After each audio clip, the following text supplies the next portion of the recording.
Hey everybody, Coach Hunter here from Bellingham Mixed Martial Arts as Dean of BJJ in Bellingham, Washington State, with Tinder helping me out today with a technique that I think is really cool because it's both flashy, it looks awesome, and it is safe. And I think that's really important, guys, because like for longevity in the sport, I think that's the most important factor for getting at all good at this is that you have to keep training for a long time. And the reason people quit training for the most part is because of injuries.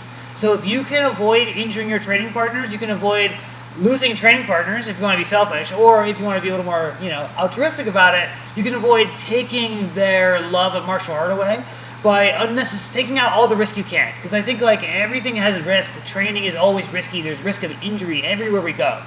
But we can choose our techniques in a way and apply them in a way that can be safer or more or less safe, right?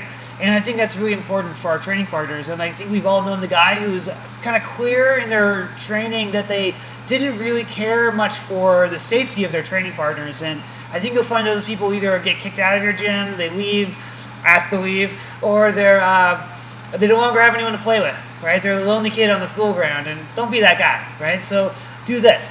So a technique that my coach showed us, a long time ago, and like I still show, is the Kani Basami, right? Which is kind of like a boogeyman out there. It's a little bit scary. It's considered a dangerous technique, and that's for a good reason, right? It can create pretty catastrophic injuries. So I think it's really important to know where that technique can be applied. And for me, like we drill it, and I think it can be drilled very safely. So let me illustrate what I'm talking about here. My partner has Kani Basami, and I usually have to set this up with my wizard here with an overhook. And part of this is first safety, right? We can do the Kani Basami a lot of ways. We can fly into it with a leap, and that's extremely dangerous, like a scissors takedown, because all of my weight's traveling through the air with no connection to my partner. So one principle we have is the more connection to my partner that I have, the safer the technique is going to be, right? Or at least the less likely things are going to be just traveling at random with chaos, okay? So in this case, my partner has a single leg and they've tucked it between their legs, a common strategy. I've managed to get an overhook, and this is for my partner's safety as much as anything, okay? Because I can still do this technique with or without it. Turn with me a little bit. So I'm going to organize my feet so that my feet are in line with my partner's feet. We make one line. I will now replace my foot with my hand. Okay, my leg now is light, and I can take it off the mat, and I'm going to basically block my partner's legs with it. And you can see if I'm flying through here, my weight is now joining my partner's weight on especially this primary leg. And now we're going to hit the mat. And when we're drilling, I'll just go ahead and do it.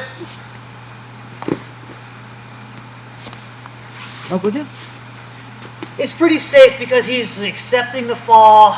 My weight is controlled. We're all very controlled, right? The problem is when I'm going at speed, it's very common. You can look at lots of examples of nasty, nasty injuries from this because people's weight's traveling through. So when I got good, the way I got good at this technique, or good enough to do it live in competition, is by trying it in competition. And like for that first time, it worked, and it looks really cool. I had about 12 abject failures ahead of that, right? Where I was trying getting sprawled on, trying getting squashed. I didn't set it up right, whatever. Because like I felt uncomfortable doing it in the gym because it's really dangerous to do it with any intention, with any kind of intensity. So one of my students, and this is one of my favorite things about being a coach, is because my students constantly teach me, either because they have stuff from previous backgrounds, in this case wrestling, or because they ask a question they never thought of.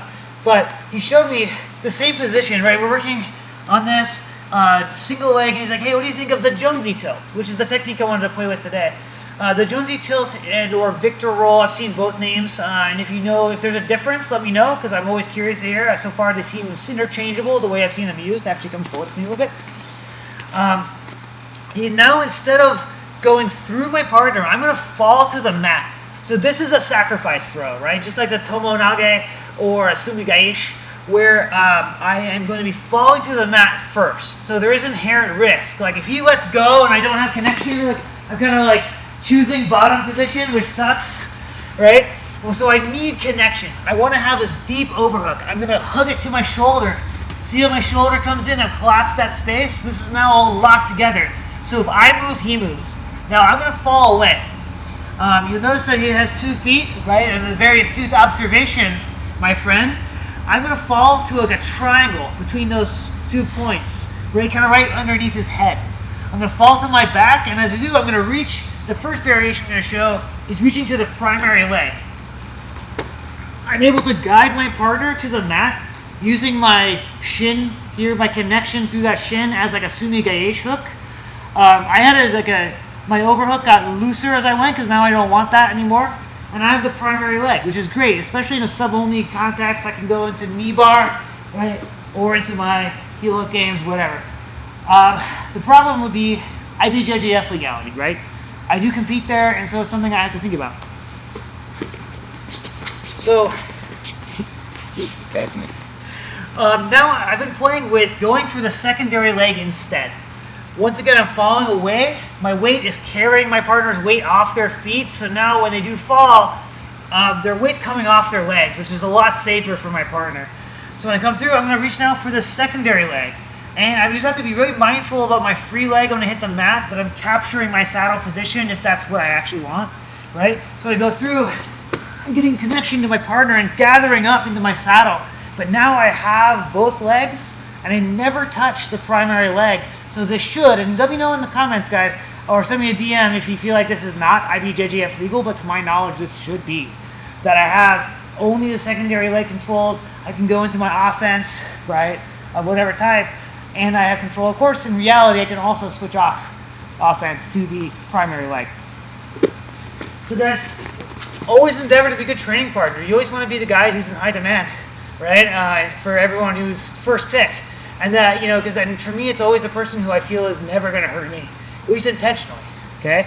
So try it out. I'll see you on the mats. 3, 2, 1. We're starting here in a single leg position. My partner has my leg between their legs here.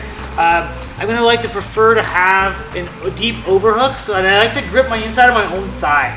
I'm pressing shoulder to shoulder with my shoulder. I really want to establish a strong connection here. This connection, I don't have to pull anything with this, so it all can stay pretty flexed and like strongly connected. I don't have to pull anything. My body weight is going to get the job done. I'm looking for a point. If you drew a triangle between my partner, a line between my partner's feet, and then made that a triangle, often is a point directly underneath their head, basically, that I'm looking for. That's where I want my back to go. So I'm going to fall not straight down, not away from my partner, but underneath my partner. So I'm going to fall to my back or to my shoulder.